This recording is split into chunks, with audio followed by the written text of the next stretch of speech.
Video's topic is differences between sympathetic and parasympathetic nervous system. Sympathetic nervous system arises from lateral gray column of T1 to L2 segments, thoracolumbar outflow.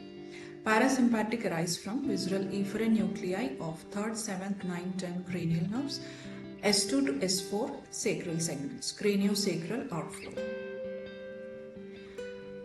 All parts of the body, somatic and visceral, receive sympathetic, and sympathetic stimulation helps body energy to fight or flight. Parasympathetic supplies only viscera, helps the body to conserve energy. Preganglionic fibers are short in sympathetic and longer in parasympathetic. Neurotransmitter is adrenergic in sympathetic, cholinergic in parasympathetic. Sympathetic nervous system dilates pupil, slows peristalsis, increases heart rate and respiratory rate, vasoconstriction, bronchodilation, pilomotor, pseudomotor.